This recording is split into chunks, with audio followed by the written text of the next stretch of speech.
But these are the top 5 things that we would be talking about in July, if not for the chaos that is now the college football offseason. And by the way, we're good with it. We're good with the chaos. Yeah. Yeah. Yeah, I mean, it's we'll see where it goes. Yeah. But for right now, it's entertaining. Yeah. All right, number 5, recruiting. Now, look, we've talked about some of these things today, but, we're not talking about as much recruiting as we normally would be. We had Grayson on, but normally we'd talk about recruiting, and there's 5 stars out there and 4 stars and visits and all that, but we really, outside of Arch Manning and a couple things about Baylor, we're not really scratching the surface of recruiting right now. Well, we've mentioned on occasion, like Ohio State has got their 9th 5-star receiver. Miami's had a run. Oklahoma's had a good July. Texas got a 4-star cornerback earlier in the week. It's in passing. We're not doing. But it's not like, no, you're right. Well, I mean, I think, too, that I'm curious to see.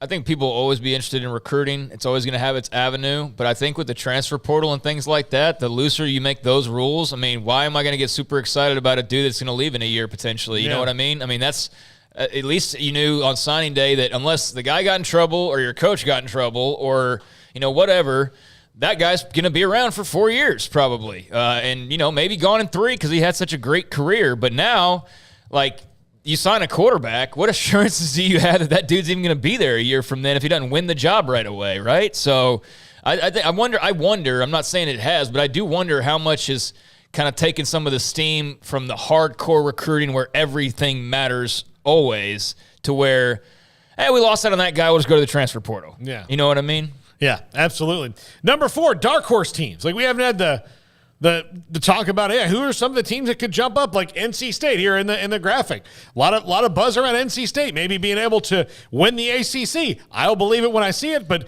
usually, we'll go through and grab schools from around and talk about like, hey, there's some positive movement forward with this team. Let's talk about them. Haven't done that. Haven't done it at all. We will actually talk football at some point. We've tried to dip in and out of that a little bit, and hopefully we'll do that here pretty soon. Yeah, and I think that again, go back to the transfer portal. I think everybody still kind of wrapped their heads around who's on what team right now. Yeah. I mean, I think everybody's reading Phil Steele and the internet and trying to figure out, okay, who does North Carolina State have back this year? Who's gone? Who'd they bring in? Who's on the, I think everybody's kind of still waiting through that a little bit. But yeah, I mean, we're about at the point now, July 22nd, where it's about getting into, I say when media day started, the preseason's or the off season's over, the preseason's begun, and we are very close to getting into where that preseason means talking actual games and actual teams and what they're going to look like, and I'm looking forward to that. Yeah, evidence. Yeah, number 3, hot seat coaches. Guys who are in make it or break it years, like Brian Harsin, who may need to leave anyway just for his own personal sanity, considering he was part of. And I don't know how justifiable, if it was justifiable, it wasn't a witch hunt, but whatever happened to him in Auburn this offseason and them trying to get him out, a large faction of people trying to get him out. Mike Norvell's got kind of a make it or break it positive year here. I think he probably gets in there. Yeah, Jeff Collins at Georgia Tech. Yeah, there's a lot of guys. There's one at the top of the list. Scott Frost. Again.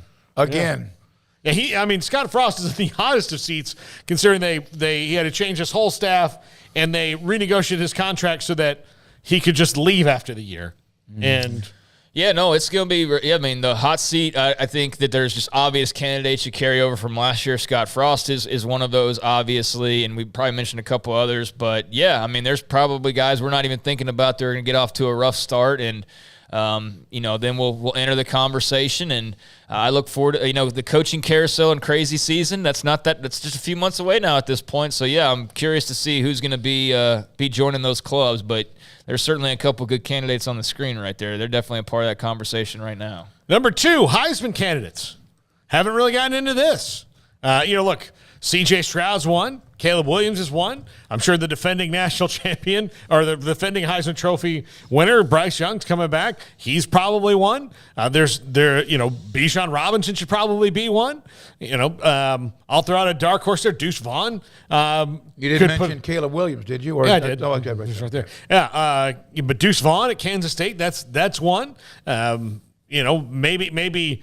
Some of those some of the wide receivers that have moved or on their way up. Maybe what's Xavier Worthy or that's another one at Texas. But Jordan Addison, all those guys. We'll see, but haven't really mentioned it.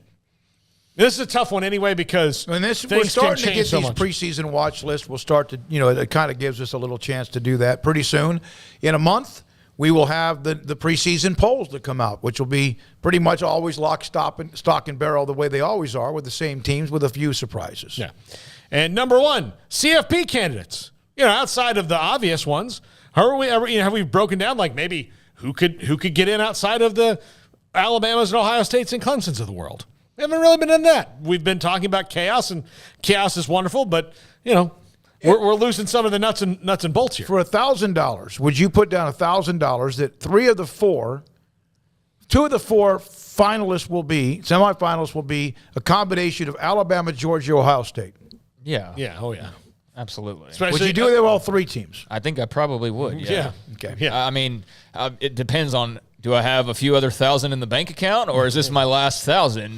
That would determine whether I want to go with all three, but I'd still feel pretty good about that given where we are sitting right now. But, yeah, I mean, we haven't talked about those things, but the good news about that, Paul, is we're not running on empty before August even hits, because I would imagine there probably are some who have already done all of these things just to get the summer to pass by, and they're going to have to, I guess, redo them again in a couple of weeks or whatever, or find some new material. But, yeah, we got all these things to talk about, and that's even if we get a chance to. I mean, part of the reason why we haven't is because USC and UCLA decided just up out of nowhere move to the Big Ten, and that threw everything summer news cycle for a complete loop. So it's been unpredictable, and yet in some ways predictable, but it's definitely been a year where college football has not stopped, even if there has been an offseason. It has been nonstop, from the coaching carousel and Lincoln Riley setting that on fire before the year even ended, to eventually, flowing into signing days and transfer portal stuff, and then spring ball, and then, realignment and more transfer stuff and legislation. And now here we are. And we actually are going to see some games soon. Still a little bit of a wait, but I think there will be enough realignment news and other news, I'm sure, to carry us over here these next few weeks. Well, there's a bunch that we haven't yet dug into, but you know what? A matter of time, the schedule